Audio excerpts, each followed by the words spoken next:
Hey, everybody. It's a Jimmy Dore show. I'm Aaron Maté, sitting in for Jimmy here with Americans comedian Kurt Metzger and our guest, Sabby Sabs. She is a Boston-based activist, social critic, and host of the Sabby Sabs podcast, which is part of the Revolutionary Blackout Network. And we're in a time right now of high inflation, job woes, fears of a recession if we're not in one already. Well, guess what, everybody? We have the answer as to who really is to blame. According to our elites, it's the workers. So first up is Larry Summers. He's the former Treasury Secretary under Clinton. And this is what he has to say as he's sitting on a he's in Tony Robbins Island right there. I've been speaking in a different way about the Fed in the last couple of months than I had been before. And that's because, for whatever reason, they have come around to views quite close to mine. They think inflation is the primary concern. They explicitly recognize that there's going to need to be increases in unemployment to contain inflation. So you hear that? We have to cut jobs to contain inflation. That's what Larry Summers decrees from his resort. That's the guy that blew the light at the Tony Robbins birthday. Kyle bombed after. He's supposed to do like 20 minutes. He did an hour, and the crowd. You'll have to tell that story sometime. It's a good story.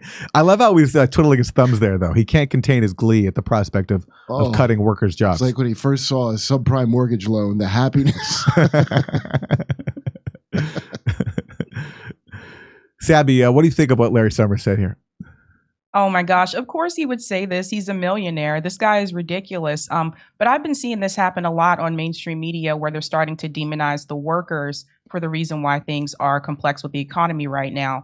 And I think part of that is due to the fact that we have had more strikes happen in this country, actually globally as well. The UK is on fire right now with strikes from the rail workers, the nurses, and the teachers all together there. So it's to them, I think, they feel like it's too much. We can't have the workers rise up too much because then they'll realize that they actually have real power. So that's why you hear people like Larry Summers is coming forward, another pundit trying to blame the workers and other people as well. It's ridiculous. Well, here's another pundit. This is from Fox Business.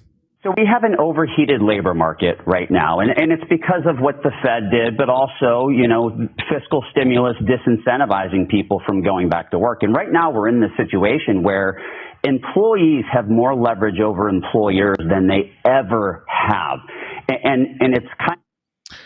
The employees have more leverage over their employers, and he's going to tell us why that's a problem.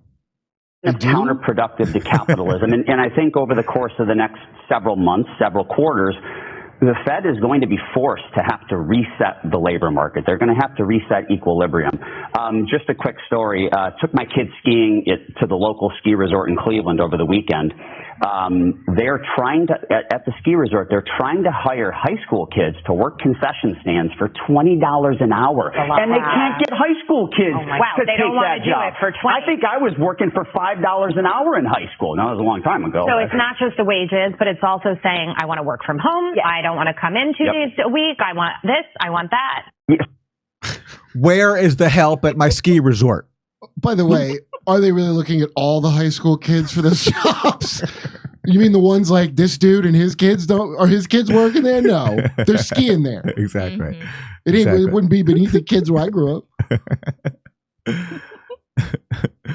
And check out this headline, Sabby, from Reuters.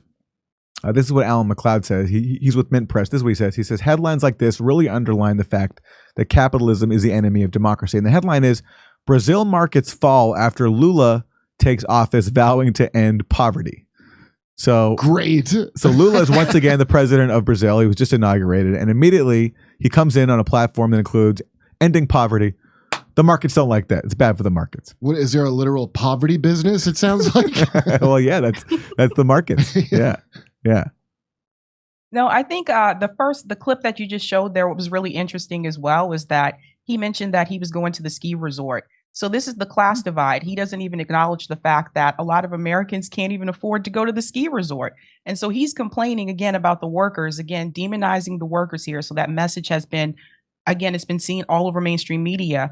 And then in reference to this particular story, when I read this article, what was interesting is that they were really focused on criticizing Lula because he was trying to get rid of poverty and he wants to increase these social programs, instead of focusing on the fact that Brazil has a lot of poverty. And why does it have a lot of poverty? So instead of addressing that issue, which they couldn't do because if they were to do so, they would have to address capitalism. So then they would have to critique that. Instead of doing that, they tried to criticize Lula instead. Everybody, we're doing live stand-up comedy in Los Angeles in January and February in Los Angeles. And then we're going to Tempe, Palm Springs, Milwaukee, Minneapolis, Nashville. Go to jimmydore.com for a link for all those tickets and become a premium member while you're there.